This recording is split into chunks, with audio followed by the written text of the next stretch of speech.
What's up, guys? We're back here today working on the carburetors. We got our parts in.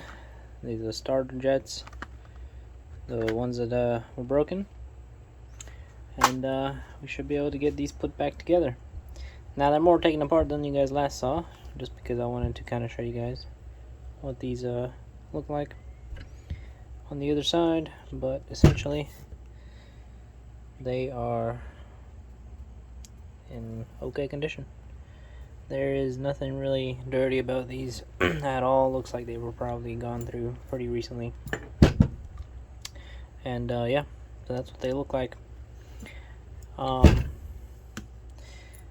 Now, so we're gonna need here, I'm gonna need this guy. This is the plunger. And it just goes one way. As you can see, it's shaped in a way where it just goes down one way. So we just drop that guy down like that. And then in here, you're gonna have a little O-ring that goes here. Little tiny guy.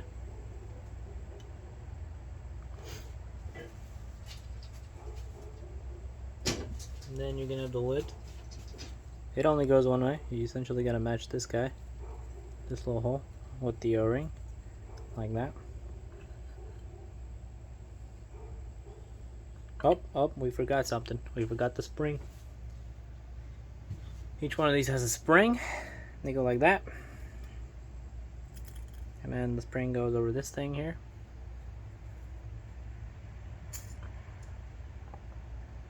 Like that. And then this one is going to have a little thing attached to it there. So it's going to have a little spacer like that sits in here. And then it's got this thing that's attached to it. And it just kind of, you see how this right here goes like that? It goes like this. Right?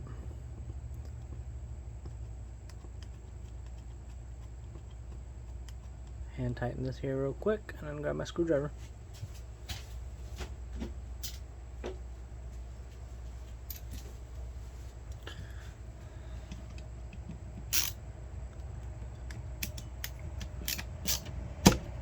Like that. And then the other side doesn't have any spacers, but they do have these type of screw bolts instead of the other ones. They've got a little built-in spacer. So these go in the slots where you didn't have that little spacer.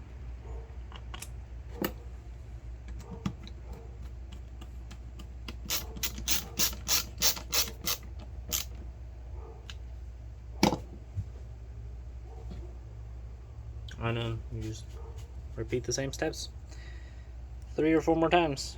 3 for me, 4 more for you guys if you're doing this.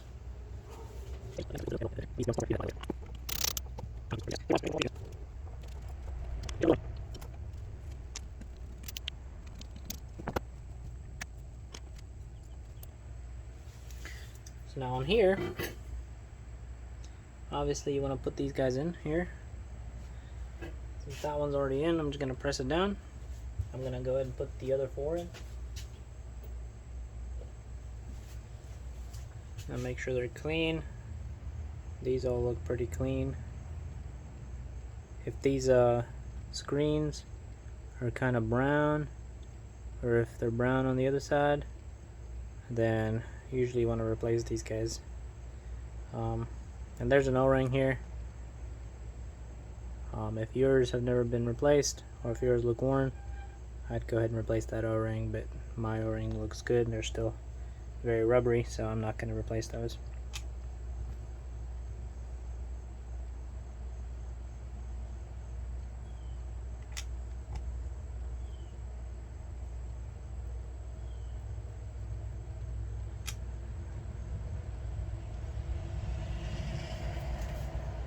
I've already installed all the jets, but I did clean these guys. They just unscrew the flathead screwdriver, all of them, and I blew them out and sprayed out them with a carburetor cleaner. The way you install the floats is you usually want to go ahead and put your needle straight onto it. A little thing there. So you just attach it like that, and it'll just hang. And then you'll have a pin, usually, well, almost always. But then you just make sure the needle goes into that seat, and once it does, take your pin, slide it through. There's a little ridge that it sits in on one side, on this side, and then on the other side you can have a screw. You're gonna have two different types of screws here. This guy's a bit dirty, so I'm gonna clean him up. This guy is the one that attaches the rod here. However, I'm gonna show you something I missed here in just a second. So before you actually put this down, each seat has this screw that has a little built-in kind of washer around it. It goes down there first in order to keep the seat down, so it goes in that hole. I'm gonna clean this guy real quick, and then we'll put that in. So we cleaned this guy up pretty good, so we're gonna go ahead and put him in.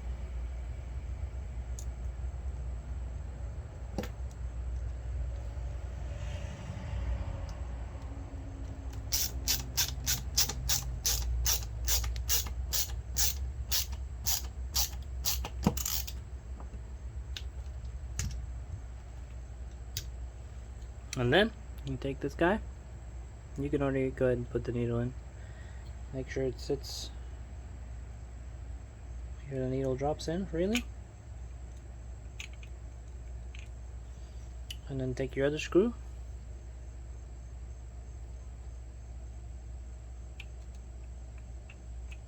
thread it into there, and then go ahead and tighten it.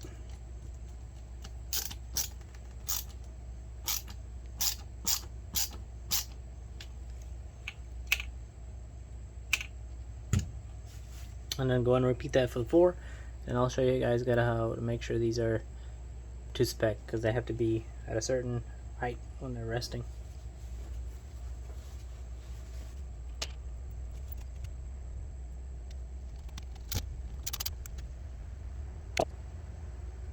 Also, I didn't mention this, but if you guys want to know if these are good and you want to reuse them, there is going to be a plunger at the very top, and this plunger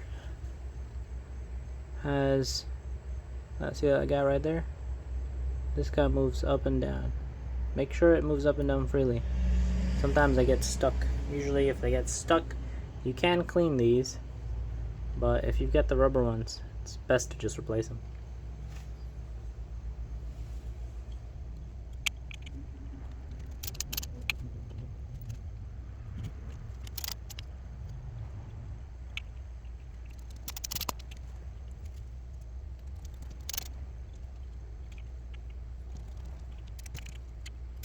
Alright, so now that these floats are in, I'm going to show you guys how to measure the float heights in order to get it properly spec'd. So I'm going to go get the float specs, and then I'll be back. Alright guys, I'm back here with the spec here. So what they want you to do is they want you to take the caliper, right, to the steps here to hold the carburetor upside down, and then measure the distance from the mating surface to the float chamber. I mean the mating surface, so the float chamber to the top of the float. So the float has to be between 12.5 and 13.5 millimeters high. So the carbs are upside down. So I'm just gonna measure. I'm gonna measure from here. I'll do this here. I'm gonna measure from this flat surface here to the top of the float, and it has to be 12.5. You have to make sure also that the float has to rest essentially on the needle without depressing it. So to do that, I'm gonna have to kind of jam something in here to kind of lift it.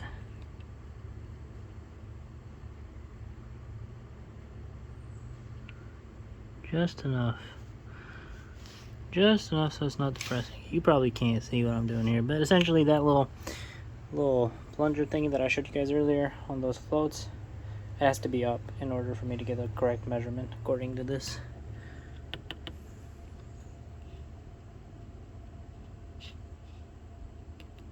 Okay, so I'm gonna go ahead and get the measurements. It's gonna be harder for me to do on camera, so I'll come back to you guys once I finish. Alright, well, I just came back. We measured everything. We are within spec. Everything is roughly 12.9 to 13 millimeters for the float height, so we're good to go there. So I'm gonna go ahead and finish putting these carbs together, and yeah, we'll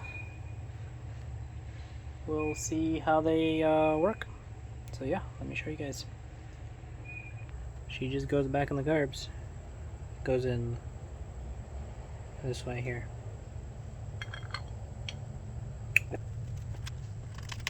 And you're gonna use these smaller screws here with the rounded head.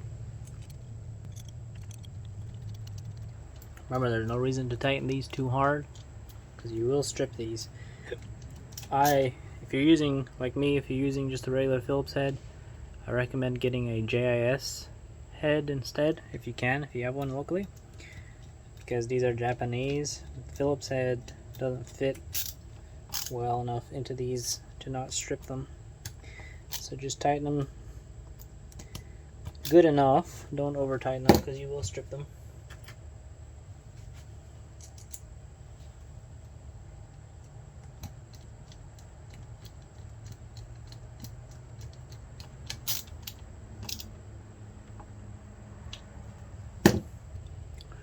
You can see this cap has a screw in it. This cap is supposed to go on the outside, but every one of these caps is threaded right there. Well, I say that, which they are, but they're not threaded for that side. Okay, so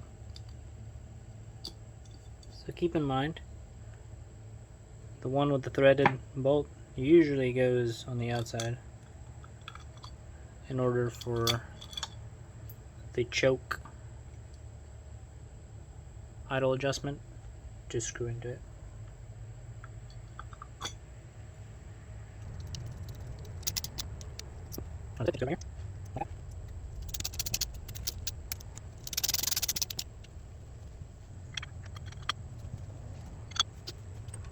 Alright, so I've kind of put these on backwards. So I'll show you how you can usually tell. So, see how these screws are facing outwards? So these are built so that way you can adjust them while they're on the bike. And these are not going to be able to be adjusted because they're facing inwards. So we need to swap these two caps here.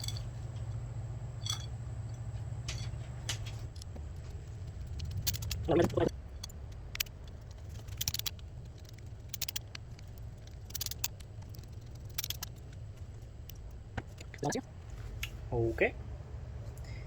So that's the carburetors float bowls. So now the last thing we got to do is install our new parts here and here. Now, if you guys are wondering how in the heck I took these out, and you're trying to do it yourself, I'm going to show you exactly. So all I used was some good old pliers here, whichever kind you got. And in order to unscrew them easily, these guys are not tight at all.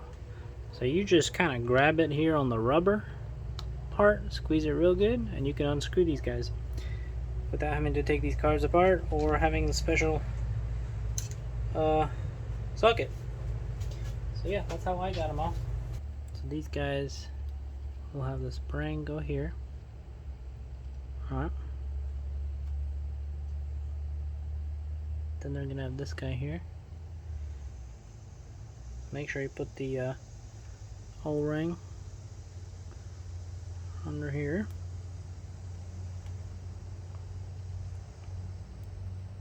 A little channel. And this guy will go on like that. And there's going to be the little rubber piece that goes on there.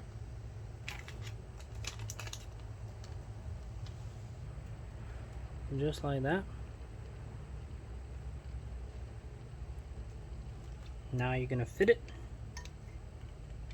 into its place.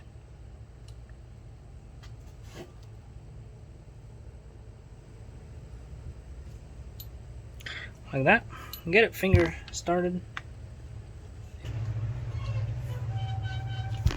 So now we're gonna put it into there.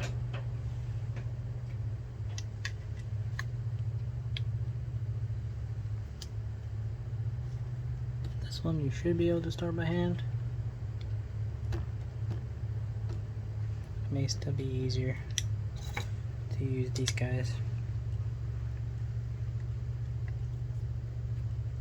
Yep. Then you just spin her in.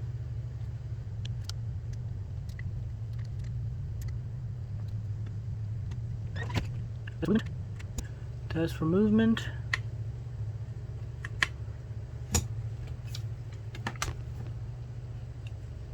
Perfect. Well, this is our bar here that connects to everything here. So she goes, essentially attaches to every one of these, and when she moves, she should pull out every single one of these. This on the corner here.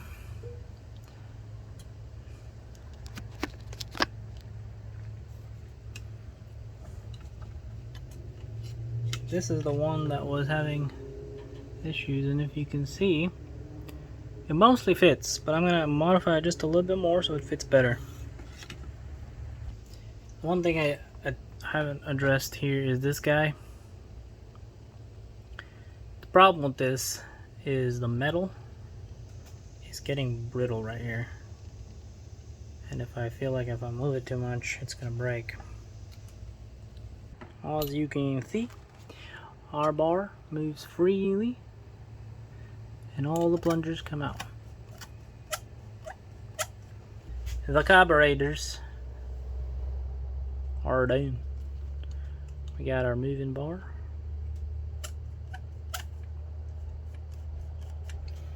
We've got everything assembled. Everything looks clean. They're set up. That's it. So yep, we're gonna put these back together and we'll be good. Right, boys and girls, the carb is done. Next order of business is not that. That's the key. Next order of business is to replace this cable right here. See, it's broken from its support there, the adjustment support. So he kind of looks like they zip tied the cable so that way it would stay in place. But since we have a bucket, I didn't tell you guys this, but we have a whole bucket full of parts. This has literally another whole bike worth of parts in it. And we have the cable we need, and it's not broken like the other one is. Actually, this is the wrong one, but we do have the cable we need. This is a metal one. But we need... which one do we need? We need this one? Anyways, we have the one that we need somewhere in there. I'm just gonna go grab it, and then we're gonna swap that out. Shouldn't be too hard. We just have to remove the screws on this thing, and then there's a little turny turn thing, and then yeah, let's do that. Alright guys, so all you gotta do is just gotta undo this this Allen here and that Allen over there, and that should give you access to lift this thing, lift this guy up, and then undo that. So I'm gonna go ahead and undo those, and I'll get back to you. I'm back. Took this thing off. It's actually 3 Allen bolts. One on this side, one right here, and one right there, attached to that one of those cables that, well, actually the one we're replacing. So the top one here, that's the guy we want to replace. So we're gonna loosen this from here, pull it out, snip that zip tie, and we'll run a new one. If you wanted to know how to pull that out, you simply just turn this. When you got the carbs out, there's no tension. Turn it until the cable lines up with this barrel, and then you pull the barrel out this way. So yeah, so you turn it. See if I can show you guys. Turn it.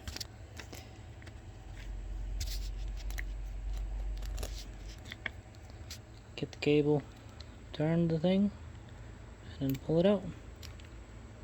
And you're free. And just pull this guy out this way. Voila. Now I'm gonna put the new cable in, just opposite of that, and we'll be good. By the way, if you're wondering, you're struggling with figuring out why this thing won't go all the way down, this thing only goes in one way. If you pull this lid up, you see that hole there?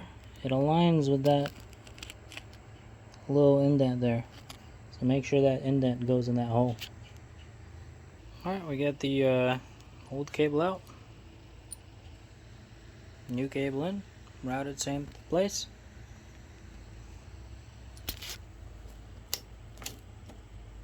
Go ahead and reset this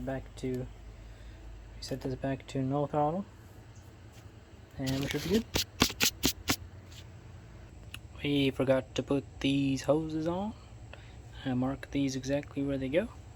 As you can see, red and red. We'll go with red and red.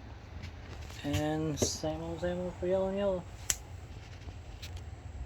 For those of you that need to know where these go, the one of them goes between this carb and this carb, the small ones. The long one goes between this carb and this carb, and another short one goes between these two. So you got two connected, and then this one and that one connected. That's it. Right, now I'm gonna start reassembling the carbs back in here. So what we're gonna do here first is we're gonna connect these cables first. We got the choke and the throttle cables. This is the choke cable. The throttle are the ones that are adjustable. Choke cable. Then we're gonna connect back the hoses we marked, and then actually we'll probably do those after I put it in, but these we're gonna do before. So yeah, let's get to that. So unfortunately, guys, we've had to resort to zip ties in order to hold this guy in, because well, the bar itself is not going to hold the cables reliably in my liking, so we've essentially just used zip ties to kind of do that for it. This shouldn't really affect anything at all. The reason I'm doing this is because I can't get this bar by itself. I have not been able to find it. They just don't sell this as a part. So if I'm gonna keep looking for one, but until then, this will just have to do. So that's what we're working with. The choke should still work just fine, so we don't have to worry about that. But yeah, that's where we're at. So yeah, unfortunately, this is what we're stuck with for now. Alright guys, got the carbs in the first boots. I will let you guys know that if you're trying to put these guys in, it may be hard to do, but a little trick that you can do, take some oil and put it around those metal carbs inlets. These things will slide right in. You're not supposed to see that ridge from the carburetors, but yeah, if you put some oil, I just used some of the gear oil I had, put it there, and then they'll slide right in. So that's a little trick for you guys to get those guys in real quick. So yeah, I'm gonna button up the rear now, and then I'll get back to you guys. Alright guys, moment of truth. I got the carbs in. Okay, these boots give me a freaking Freaking so hard to put on. And I'm still not even done. Freaking middle boots. Those guys, they're not on all the way in the bottom. So I'm gonna have to figure that out. But I've got some gas in here. And I want to see if she'll run. So let's give it a shot.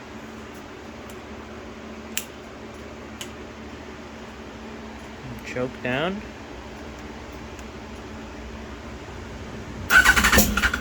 Oh.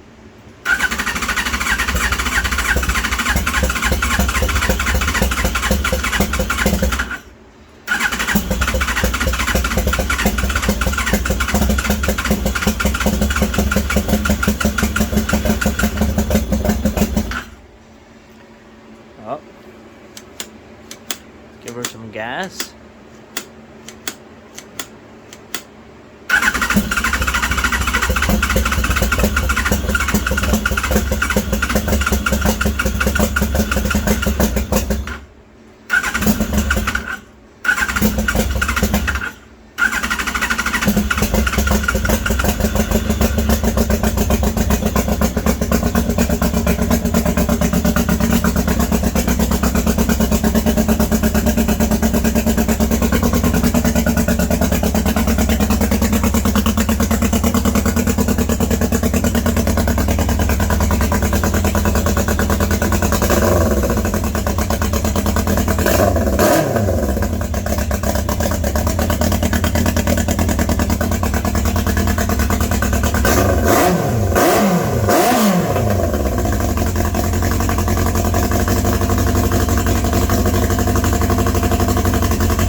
Ooh, she smoked up the place, but she runs.